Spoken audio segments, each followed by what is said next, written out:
ప్రాణము యెహోవాను నమ్ముకొని ఎలా ఉందట? పీస్ఫుల్గా. ఎలా ఉంది? పీస్ఫుల్గా ఉంది. అందువలన ఏమిటట? రక్షణ ఆయన వలన నాకు రక్షణ, విడుదల, విజయము, విమోచన కలుగును. He is my answer. ఆయన మీదే నా నమ్మకం. కాబట్టి నేను ఎలా ఉంటాను? పీస్ఫుల్గా ఉంటాను. బైబిల్లో పేతురు అనేటటువంటి యేసయ్య శిష్యుడు ఉన్నాడు. యోహాను అన్నయ్య పేరు వచ్చి యాకోబు. ఆ యాకోబును ఆ రోజు అక్కడున్నటువంటి అపోస్తలుల కార్యములు 12వ అధ్యాయము, దాదాపు అదే కాలం ముందు రాజైన హేరోదు సంఘపు వారిలో కొందరిని బాధ పెట్టుటకు బలాత్కారముగా పట్టుకొని యోహాను సహోదరుని యాకోబును ఖడ్గముతో చంపించెను. ఇది యూదులకు ఇష్టమైన కార్యమని తెలుసుకొని పేతురును కూడా పట్టుకొనెను. ఏం దారుణం అండి ఇది! యూదులు ఎవరు చెప్పండి? అబ్రహాము సంతానం. అబ్రహాము సంతానమైనటువంటి యూదులకు ఏది ఇష్టమట? యేసుక్రీస్తు ఏర్పరచుకున్నటువంటి 12 మంది శిష్యులలో ఒకడైన యాకోబును చంపేస్తే అది యూదులకు ఇష్టమైందటండి. దారుణం.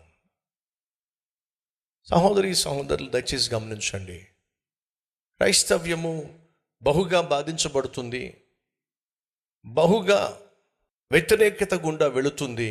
క్రైస్తవేతరులతో కాదండి, సోకాల్డ్ క్రైస్తవులతోనే. యేసుక్రీస్తును ద్వేషించింది, యేసుక్రీస్తును దూషించింది, యేసుక్రీస్తును పట్టుకోవాలని ప్రయత్నం చేసింది, యేసుక్రీస్తు మీద తప్పుడు నిందారోపణ చేసింది, సిలువ వేయండి అరిచింది, కేకలేసింది. ఎవరో చెప్పండి? పరిసయ్యులు, శాస్త్రులు, ప్రధాన యాజకులు, వీళ్ళందరూ ఎవరండి? ధర్మశాస్త్రాన్ని పట్టుకొని బోధించిన, ధర్మశాస్త్రాన్ని ప్రజలకు నేర్పించిన, సమాజ మందిరంలో దేవుని తరఫున మాట్లాడిన, దేవుని మందిరంలో యాజకులుగా వ్యవహరించిన వాళ్ళేనండి యేసుక్రీస్తును చంపాలని చూసింది, యేసుక్రీస్తును ద్వేషించింది, దూషించింది, వ్యతిరేకించింది, విమర్శించింది, సిలువ వేయండి అరిచి కేకలేసింది. ఎవరో కాదు, యూదులే. దారుణం, బహుదారుణం. అనగా సహోదరు దయచేసి వినో, నిన్ను ఎవరు బహుగా ద్వేషిస్తారో తెలుసా? నీ ఇంటోళ్ళే. అమ్మా వింటున్నావా? నిన్ను బహుగా ఎవరు ద్వేషిస్తారో తెలుసా? నీ ఇంటోళ్ళే. భర్తను బహుగా ద్వేషించేది ఎవరో చెప్పండి? మరి భార్యను బహుగా ఎవరు ద్వేషిస్తారు? భర్తే. భర్తలు వింటున్నారా? మీ గురించి చెప్పగలిగిన చెడంతా చెప్పేది ఎవరో తెలుసా? మీ ఆవిడే. ఇంకెవరు చెప్పరు నీ గురించి. నువ్వు ఎంత చెడ్డోడు లోకానికి ప్రచారం చేయాలంటే మీ ఆవిడే.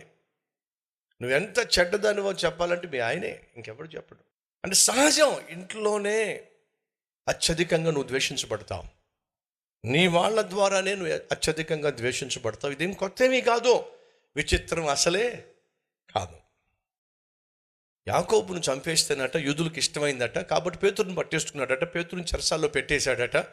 రేపో మాపో బయటకు తీసుకురాబోతున్నాడట. ఏమని? వేసేద్దాం, పేతురుని కూడా వేసేద్దాం, చంపేద్దాం. పేతురుని చెరసాల్లో పెట్టేశారు. పేతురుకి అర్థమైపోయింది, నా రోజులు దగ్గర పడినాయి, రేపో మాపో నన్ను బయటకు తీస్తారు, చంపేస్తారు. సహోదరులు, రేపో మాపో చచ్చిపోతావు నీకు తెలిస్తే నువ్వేం చేస్తావు? బ్రదర్ దయచేసి అలా భయపెట్టకండి బ్రదర్. పేతురు నిద్రపోయాడండి, మహానుభావుడు నిద్రపోయాడు. నీ కాళ్ళు చేతులు కట్టేసి రైల్వే పట్టాల మీద పెట్టేశారు. రైల్వే పట్టాల మీద అడ్డంగా పెట్టేసి వెళ్ళిపోయారు. దూరము నుండి రైలు వచ్చేస్తుంది. అప్పుడు నువ్వు ఏం చేస్తావు చెప్పు? ఉన్నా పాటున వచ్చు సున్నాను నీ పాద అంటావా? నీ హార్ట్ బీట్ ఏమవుతుంది చెప్పు? ఆ రైలు వచ్చే కొలది, సమీపించే కొలది 75, 80 ఉన్నది, కాస్త 85, 90, 95, 100 ఇంకా దగ్గరికి వచ్చింది, 120, ఇంకా దగ్గరికి వచ్చింది 140, ఇంకా దగ్గరికి వచ్చింది 180, ఇంకా రైలు దగ్గరికి వచ్చింది 200, ఇంకా దగ్గరకు వచ్చింది తప్పని వెళ్ళిపోయింది అంతే. రైలు వచ్చి నీ మీద ఎక్కాల్సిన అవసరం ముందే ఆగిపోతుంది. చెప్పొచ్చేది ఏమిటంటే, నా ప్రాణము దేవుణ్ణి నమ్ముకొని మౌనముగా ఉన్నది. రేపు చంపేస్తారని పేతురుకి తెలిసినా సరే, పేతురట చెరసాల్లో గొరక పెట్టి మరీ నిద్రపోతా ఉన్నాడు. అసలు ఎలా సాధ్యమైంది అది? దేవుని దూత వచ్చి లేపి తట్టి చెప్పులేసుకో, నడుం బిగించు, బయటికి రా అని చెప్పంటే లేచాడట, నడుం బిగించాడట, చెప్పులేసుకున్నాడట, బయటకు వచ్చాడట. బయటకు వచ్చి ఏమైంది నాకు అంటే, నిద్రలో ఏమైనా నడిచి బయటకు వచ్చానా, ఏం జరిగింది అంటున్నాడంటే ఎలాంటి నిద్రపోయి ఉంటాడో ఒకసారి ఆలోచించండి. అది నమ్మకము అని అంటే ఏది నమ్మకం అంటే? ఏది నమ్మకం అంటే, నా చుట్టూ ఎవరు ఏమైనా అనుకోనివ్వండి, నా చుట్టూ ఎటువంటి అపాయము ప్రమాదము పొంచి ఉండనివ్వండి, నేను నమ్ముకున్న నా దేవుని మీద నేను ఆనుకొని ఉన్నాను కనుక నా ప్రాణము ఎలా ఉందట? మౌనంగా ఉంది. అమ్మ సహోదరుడా, సహోదరి, నిజంగా నువ్వు దేవుణ్ణి నమ్ముతున్నావా? నిజంగా మన దేవుణ్ణి నమ్మినట్లయితే కమ్ వాట్ మే, ఏమైనా కానివ్వండి, ఏవైనా రానివ్వండి, అది ఆయనను దాటితే తప్ప నీ దగ్గరకు వచ్చే ఛాన్స్ లేనే లేదో.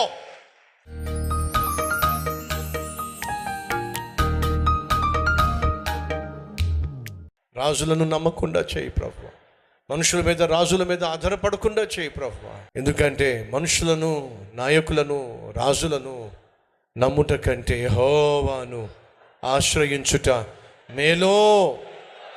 నాయన, నిన్ను ఆశ్రయించే జీవితం, నిన్ను నమ్మే జీవితం, నీ మీద ఆధారపడే జీవితం సంపూర్ణంగా మాకు దయచేయి ప్రభువా.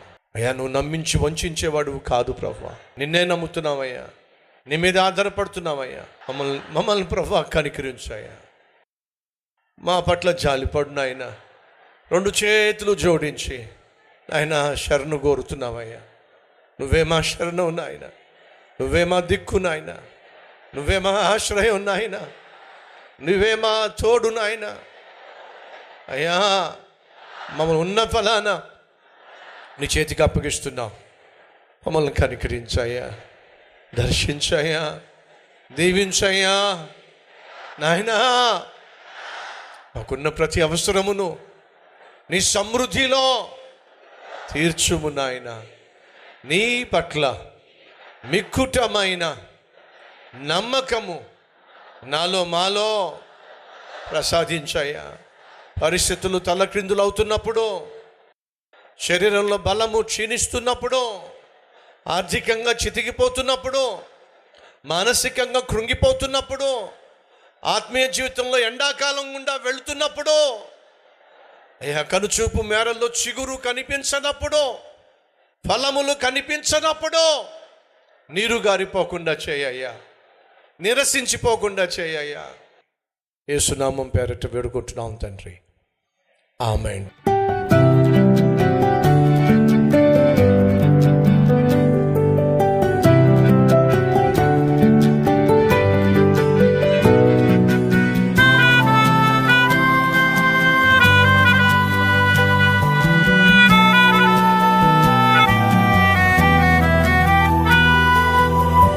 సందేశం మీకు ఆశీర్వాదకరంగా ఉంటే 10 మందికి షేర్ చేయండి, లైక్ చేయండి, మీకు నచ్చిన కామెంట్ పెట్టండి. మళ్ళీ రేపు ఇదే మార్నింగ్ డివోషన్లో కలుసుకుందాం.